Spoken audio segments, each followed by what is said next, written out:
السلام عليكم مستمعي ميد راديو، فيما كنت سعيد بالتواصل معكم في الموسم الجديد من برنامج صوت المقاول. البرنامج طبعا الموجه لكل واحد عنده مقاولة سواء صغيرة أو صغيرة جدا وباغي يطورها، أو عنده فكرة لتأسيس مشروعه الخاص. صوت المقاول كيواصل الاستماع لكل تساؤلاتكم بهذا الخصوص، وغينقلها بأمانة لخبراء مميزين في المجال. ومن هاد الخبراء المميزين حضر معنا الخبيرة لطيفة مباركية، الخبيرة في دار المقاول بركان التابعة لتجاري وفابونك. أستاذة لطيفة مباركي، مرحبا بك معنا. اهلا وسهلا سي جواد، شكرا جزيلا على الاستضافه، وسعيده نكون معكم اليوم في هذه النسخه الثالثه من هذا البرنامج الرائع للاجابه على الاسئله ديال المستمعين الكرام. ونحن اسعد استاذة لطيفة. اذا نمشيو على بركه الله بهذه الطاقه الايجابيه، نستقبلوا مكالمات الحلقه ونقولوا الو. السلام عليكم. عليكم السلام سيدي جواد. مرحبا بك سيدي، تقدر تشرفنا بالاسم والمدينه؟ معك حميد من فاس. مرحبا سي حميد، ومرحبا بالناس فاس العاصمه العلميه. تفضل سي حميد. الاستاذه مباركي في الاستماع. اشنو التساؤل ديالك واشنو كدير بعدا كمجال في التجاره ولا في عالم المقاوله؟ انا عاد فتحت مطعم. في البدايه الحمد لله كانت مزيانه، خدام كل شيء على خير، ولكن كنحس بان المنافسه كتزاد نهار على نهار. وكل شيء ولا كيدير نفس الحاجه. كيفاش نبرز وسط هذه المنافسه اللي كاينه؟ بغيت الخبيره ديالكم تفيدني، الله يجازيك بخير. ان شاء الله. اذا السؤال ديالك واضح سي حميد من مدينه فاس، شكرا لك على الاتصال. استاذه لطيفه او استاذه مباركي، كيفاش يعني نصحوا المتصل اللي معنا حميد حول يعني كيفاش يتعامل مع المنافسه؟ يعني كل شيء ولا داير نفس المشروع وكل شيء ولا عنده نفس الاتجاه. في وسط هذا الزحام ديال هذه المنافسه، كيفاش نقدموا نصائح عمليه للحميد استاذه لطيفه؟ اولا كنشكر سي حميد على هذا السؤال القيم اللي كيهم بزاف ديال المقاولين، واللي كيعكس الواقع ديال اصحاب المشاريع اللي بغاو بطبيعه الحال ينجحوا في الميدان ديال المطاعم وحتى في الميادين الاخرى اللي فيها واحد المنافسه اللي قويه. فسي حميد وكذلك اي واحد من المستمعين الكرام اللي عنده مشروع ولا ناوي يفتحه، فخاصو يعرف انه باش يبقى قوي وسط هذه المنافسه اللي كتزيد نهار على نهار، وباش يخلي الزبناء يفضلوه هو ويوليو كيعيطوا ليه هو وكيجيو بكثره لعنده وماشي لشي حد اخر، فخاصو يخدم على 3 ديال المسائل اللي هي اساسيه. اولها اولا خاص اي مشروع يخلق ليه ما يسمى بالميزه التنافسيه. فشنو كنقصدوا هنا بالميزه التنافسيه؟ فهي ديك الحاجه الخاصه اللي عندك غير انت، او كديرها احسن من المنافسين ديالك، واللي كتخليك مختلف ومتميز على الاخرين، واللي كتشد الانتباه ديال الزبون باش يختارك انت بلا ما يتردد. وهذه الميزه فراه خاصها تكون واضحه، يقدر الزبون انه يشوفها ويحس بها ويجربها، والمهم انها خاص تكون صعب تقييدها بسرعه من طرف المنافسين. نقدر نعطوا شي مثال هنا؟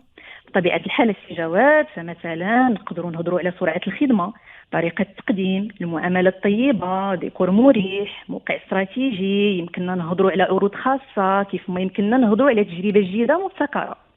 جميل.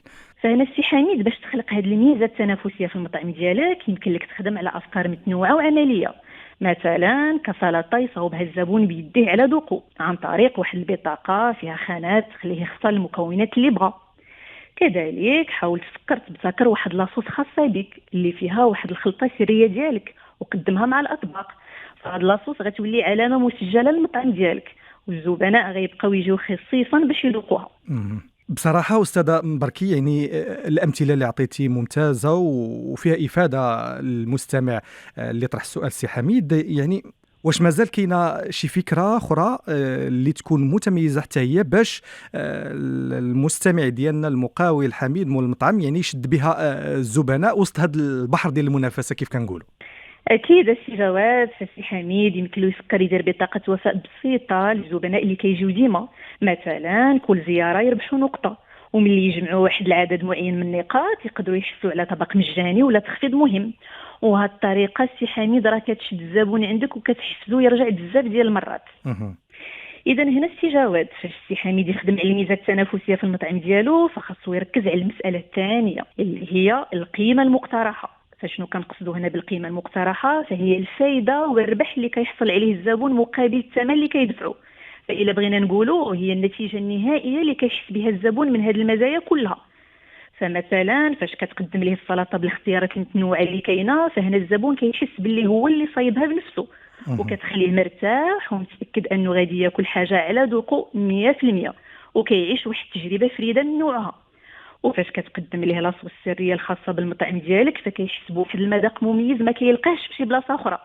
يعني الفلوس اللي كيخلص عليها كتسوى شي حاجه نادره وكتستاهل هاد التجربه. وفاش السي جواد كيجمع نقاط وكيستافد من لي غوميز او عروض خاصه، ومنين مره كتفاجئوا بهديه بسيطه، فهنا غادي يحس بالامتياز والتقدير.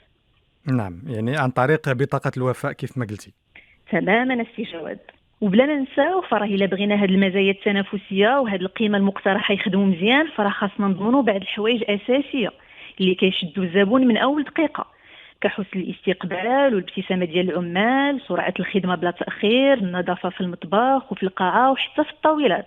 فهاد التفاصيل البسيطه هي اللي كتخلي الزبون يحس بالراحه والثقه وكتقوي جميع الافكار اللي ذكرنا قبل. ممتاز. كاينه شي اضافه اخيره استاذه لطيفه في هذا الاطار؟ طبيعه الحال السي جواد، فهنا غادي نكون وصلنا للمساله الثالثه اللي مهمه للسي حميد وحتى للمستمعين ديالنا. فمن بعد ما تخلق الميزه ديالك والقيمه اللي كتعطي للناس، فخاصك توصل هذا التميز ديالك للزبناء ديالك باش يعرفوك بيه ويميزوك على باقي المطاعم. يعني ديما خاصك تكون حاضر في مواقع التواصل الاجتماعي كفيسبوك، انستغرام، تيك توك. فصور الاطباق ديالك بطريقه جميله واحترافيه، شارك عروضك والجديد ديالك، دير فيديوهات قصيره اللي تفتح وتحرك الشهيه، وهذه المسائل ديرها بانتظام باش تبقى قريب من المتابعين.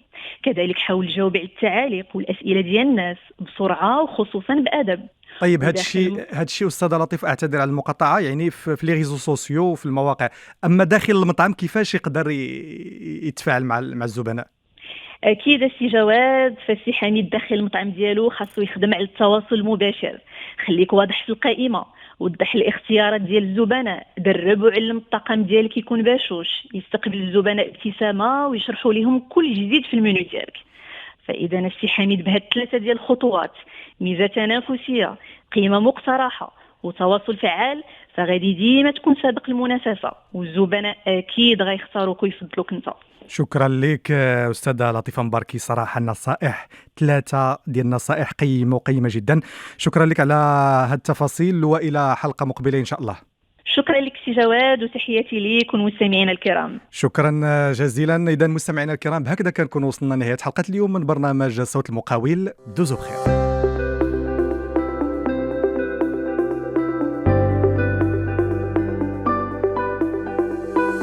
تقدم لكم فقرة صوت المقاول من طرف التجاري وفا بنك. التجاري وفا بنك، فيكم واثقون.